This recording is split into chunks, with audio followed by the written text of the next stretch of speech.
बिस्मिल्लाहिर्रहमानिर्रहीम। अस्सलाम वालेकुम। उम्मीद है कि आप सब लोग बिल्कुल ठीक ठाक होंगे। तो आज का जो हमारा टॉपिक है वो है एरिथ्रोपोइएसिस। एरिथ्रो कहते हैं एरिथ्रोसाइट्स यानी कि रेड ब्लड सेल्स, जबकि पोइएसिस का मतलब होता है फॉर्मेशन और production. The process of red blood cells production is called erythropoiesis. अच्छा, एरिथ्रोपोइएसिस को समझने से पहले हम दो टर्मिनोलॉजीज हैं, एक है हीमोपोइएसिस और एक है एरिथ्रोपोइएसिस। जो हीमोपोइएसिस है वो हीम से निकला है। हीम का मतलब होता है ब्लड और पोइएसिस का मतलब होता है प्रोडक्शन। तो blood cell production is called hemopoiesis. अच्छा, जो ब्लड सेल्स होते हैं उनमें वाइट ब्लड सेल्स भी आते हैं, रेड ब्लड सेल्स भी आते हैं, प्लेटलेट्स भी आते हैं। तो इन सब की जो फॉर्मेशन है वो हीमोपोइएसिस है। जबकि इन सब में से स्पेसिफिकली जब हम रेड ब्लड सेल की बात करेंगे यानी कि एरिथ्रोसाइट्स की बात करेंगे तो वो एरिथ्रोपोइएसिस होगा। The process of RBCs, red blood sales और एरिथ्रोसाइट फॉर्मेशन इज कॉल्ड एरिथ्रोपोइएसिस। हीमोपोइएसिस में हम कोई भी ब्लड सेल को की फॉर्मेशन कर सकते हैं, जबकि एरिथ्रोपोइएसिस में हम सिर्फ रेड ब्लड सेल की फॉर्मेशन को पढ़ते हैं। इसी तरह अब स्टेम सेल्स। अच्छा, हमारे पास डिफरेंट टाइप्स के सेल्स होते हैं। हमें पता है कि सेल क्या है, these are the basic structural and functional unit of life. तो उनमें से हर सेल्स की जो है वो अपनी स्पेसिफिक आइडेंटिटी है। कुछ जो हैं फॉर एग्जांपल हार्ट सेल्स सिर्फ हार्ट में पाए जाते हैं, लीवर सेल्स लीवर में पाए जाएंगे, किडनी सेल्स जो हैं वो किडनी में पाए जाएंगे। लेकिन कुछ ऐसे सेल्स होते हैं जो कि इन तमाम सेल्स को फॉर्मेशन पैदा करने की सलाहियत रखते हैं। उनको हम स्टेम सेल्स कहते हैं। स्टेम सेल्स क्या होते हैं? These are undifferentiated cells which have ability to form other cells. कि अनडिफरेंशिएटेड सेल हैं यानी कि ये स्पेसिफिक नहीं है कि ये किडनी के लिए हैं या लंग्स के लिए हैं या हार्ट के लिए हैं। ये अनडिफरेंशिएटेड हैं, ये डिफरेंशिएट नहीं किए गए होते, लेकिन इनमें इतनी एबिलिटी होती है कि ये किसी भी सेल टाइप में डिवाइड कर सकते हैं। तो स्टेम सेल्स क्या हैं? अनडिफरेंशियल सेल्स हैं which have ability to form other cells. अच्छा, स्टेम सेल्स के बाद जो है इसके अंदर भी दो टर्मिनोलॉजीज हैं जिसको कंफ्यूज किया जाता है। एक है प्लूरीपोटेंट स्टेम सेल्स और एक होता है मल्टीपोटेंट स्टेम सेल्स। अच्छा, जो प्लूरीपोटेंट स्टेम सेल्स होते हैं they can form all type of cells. हमारी बॉडी में जितने भी ऑर्गन्स हैं, जितने भी टिश्यूज हैं, उनमें जितने भी सेल्स पाए जाते हैं, चाहे वो हार्ट है, लंग है, आई है, किडनी है, तो प्लूरीपोटेंट सेल्स, स्टेम सेल्स, इन सब में से किसी में की भी जो है वो प्रोडक्शन कर सकते हैं। किसी भी सेल में जो है वो कन्वर्ट हो सकते हैं, डिफरेंशिएट कर सकते हैं। लेकिन जो मल्टीपोटेंट स्टेम सेल्स होते हैं they can form limited cell types. ये सिर्फ limited amount of cell type जो है वो बना सकते हैं। मसलन कि जब ये जो है प्लूरीपोटेंट स्टेम सेल्स ये एम्ब्रियोनिक स्टेज में होते हैं। जब बेबी जो है वो अपनी ग्रो कर रहा होता है, अभी सिंगल सेल, आपको पता है कि एम्ब्रियो कब बनता है? पहले सेल जो हैं स्पर्म्स और जो एग है वो फर्टिलाइज करते हैं और उसके बाद जो है जाइगोट बनता है। जाइगोट के बाद फर्दर डिवीजन होती है, two cell stage, morula and then blastula and further go on. Then age stages, इन सब स्टेजेस को हम एम्ब्रियोनिक स्टेजेस कहते हैं। तो इन स्टेजेस के दौरान जो सेल्स होते हैं, स्टेम सेल्स होते हैं, उनको प्लूरीपोटेंट स्टेम सेल्स कहते हैं। और ये हर तरह के सेल बना सकते हैं, ये नर्व सेल्स बना सकते हैं, इनको न्यूरॉन्स कहते हैं। आपको पता है कि जो हमारी बॉडी में न्यूरॉन्स होते हैं यानी कि नर्व सेल्स होते हैं, ये एक मरतबा जब एम्ब्रियोनिक स्टेज में बन जाते हैं तो ये दोबारा से बनते नहीं हैं। इनकी अमाउंट जितनी हमारी बॉडी में एम्ब्रियोनिक स्टेज में डेवलप हो चुकी होती है, फॉर्मेशन हो चुकी होती है, वो मज़ीद जो है वो नहीं बनती। सिर्फ जो हैं वो जो न्यूरल कनेक्शंस होते हैं वो मज़बूत होते हैं। तो प्लूरीपोटेंट स्टेम सेल्स उन तमाम सेल्स को बना सकता है, लेकिन जो मल्टीपोटेंट स्टेम सेल्स होते हैं ये एडल्ट लाइफ में होते हैं। मिसाल के तौर पर अगर किसी हमारी बॉडी में ब्लड सेल्स जो होते हैं वो जिन स्टेम सेल से बनते हैं मल्टीपोटेंट स्टेम सेल्स होते हैं। मल्टीपोटेंट स्टेम सेल जो है वो नर्व सेल नहीं बना सकते, यानी कि ये सिर्फ लिमिटेड अमाउंट ऑफ सेल्स बनाते हैं, जबकि प्लूरीपोटेंट सेल्स तमाम किस्म के सेल्स बनाने की सलाहियत रखते हैं। ये एम्ब्रियोनिक स्टेज में होते हैं, ये एडल्ट स्टेज में होते हैं। तो आई होप इतना आपको समझ आ गया होगा।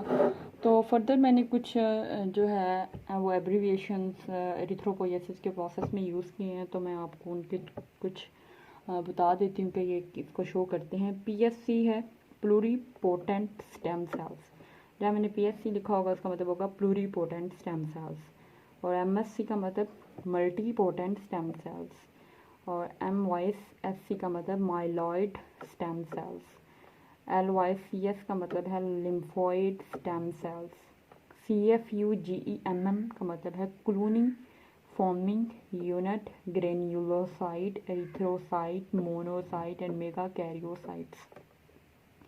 BFUE का मतलब है बर्स्ट फॉर्मिंग यूनिट एरिथ्रोब्लास्ट। तो ये कुछ मैंने टर्मिनोलॉजीज लिखती हैं ताकि आप इसमें कंफ्यूज ना हो। तो अब हम अपना फर्दर देखते हैं कि क्या प्रोसेस है एरिथ्रोपोइएसिस का। सबसे पहले क्या होता है हमारी बॉडी में, कहीं भी प्लूरीपोटेंट स्टेम सेल्स जो कि एम्ब्रियोनिक स्टेज में होंगे, तो तब भी आपको पता है कि एम्ब्रियो की स्टेज में भी बेबी को ब्लड चाहिए होता है, तो तब जो ब्लड सेल्स प्रोडक्शन होते हैं वो प्लूरीपोटेंट स्टेम सेल से बनेंगे। लेकिन इसके बाद जब हम एडल्ट लाइफ में आ जाएंगे तो जो ब्लड सेल्स बनेंगे तो वो मल्टीपोटेंट स्टेम सेल से बनेंगे। तो लेकिन सबका प्रोसेस सेम है, तो हम कहते हैं चाहे वो प्लूरीपोटेंट स्टेम सेल्स हैं वो मल्टीपोटेंट स्टेम सेल्स हैं, उन्होंने क्या बनाना है आगे से बनाते हैं वो hematopoietic stem cells. Pluripotent stem cells या multipotent stem cells further differentiate होते हैं हेमेटोपोइटिक स्टेम सेल्स में। Hematopoietic stem cells further divide होते हैं माइलॉइड स्टेम सेल्स और लिम्फॉइड स्टेम सेल्स में।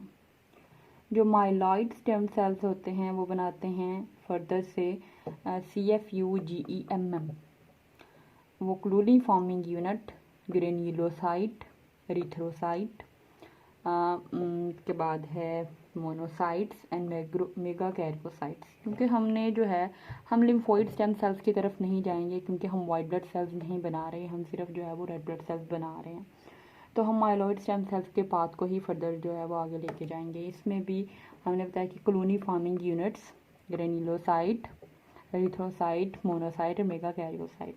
अब ये फर्दर डिवाइड होता है 4 टाइप्स में, जैसे यहाँ पे 4 चीज़ें मेंशन हैं तो ये नहीं 4 में डिवाइड होगा। ये डिवाइड होगा CFUG colony forming unit granulocyte में, and then burst forming unit erythrocytes में, and colony forming unit myeloid में, और कॉलोनी फॉर्मिंग मोनोसाइट्स में, और colony forming unit megakaryocyte में डिवाइड हो जाता है।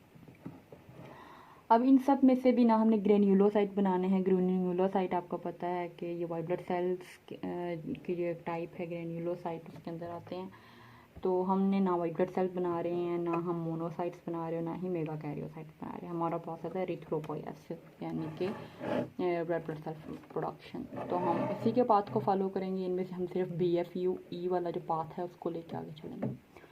तो burst forming unit erythroblast further divide होता है क्लूनी फॉर्मिंग यूनिट एरिथ्रोब्लास्ट में। क्लूनी फॉर्मिंग यूनिट एरिथ्रोब्लास्ट बनाता है आगे से प्रो एरिथ्रोब्लास्ट, बनाता है आगे से प्रो एरिथ्रोब्लास्ट। जो प्रो एरिथ्रोब्लास्ट है फर्दर डिफरेंशिएट होता है बेसोफिलिक एरिथ्रोब्लास्ट में, जिसको हम अर्ली नॉर्मोब्लास्ट भी कहते हैं। बेसोफिलिक एरिथ्रोब्लास्ट आगे से बनाता है पॉलीक्रोमेटोफिलिक एरिथ्रोब्लास्ट। इसका सेकंड नेम इंटरमीडिएट नोमोब्लास्ट भी है। पॉलीक्रोमेटोफिलिक एरिथ्रोब्लास्ट आगे डिवाइड कर जाता है ऑर्थोक्रोमेटिक एरिथ्रोब्लास्ट में। ऑर्थोक्रोमेटिक एरिथ्रोब्लास्ट को हमने आगे से इसका जो है सेकंड नेम है लेट नोमोब्लास्ट। अच्छा, ऑर्थोक्रोमेटिक एरिथ्रोब्लास्ट आगे रेटिक्यूलोसाइट्स में, देन रेटिक्यूलोसाइट जो हैं फर्दर डिवाइड हो जाते हैं मैच्योर RBCs में। ये सारा जो प्रोसेस है हमारे पास प्लूरीपोटेंट स्टेम सेल से लेकर ऑर्थोक्रोमेटिक तक का जितना भी प्रोसेस है, प्लूरीपोटेंट स्टेम सेल से लेकर ऑर्थोक्रोमेटिक तक का जितना प्रोसेस है ये होता है हमारे पास बोन मैरो के अंदर। ये होता है बोन मैरो के अंदर, जबकि जो हमारे पास रेटिक्यूलोसाइट हैं, जब रेटिक्यूलोसाइट बन जाते हैं वो आगे जो हैं वो ब्लड वेसल्स में मूव कर जाते हैं। तो रेटिक्यूलोसाइट फिर ब्लड वेसल्स में जाके कुछ दिनों बाद जो है वो मैच्योर RBCs जो है वो बना देते हैं। तो एक मरतबा दोबारा से ओवरव्यू लेते हैं हमने क्या पढ़ा। हमने जो है वो सबसे पहले हीमोपोइएसिस और इरिथ्रोपोइएसिस का डिफरेंस देखा कि हीमोपोइएसिस क्या होता है, ब्लड सेल फॉर्मेशन हीमोपोइएसिस, जबकि एरिथ्रोसाइट फॉर्मेशन एरिथ्रोपोइएसिस। स्टेम सेल्स के बारे में हमने देखा कि ये वो अनडिफरेंशिएटेड सेल हैं जो कि किसी भी टाइप के सेल को बनाने की एबिलिटी रखते हैं।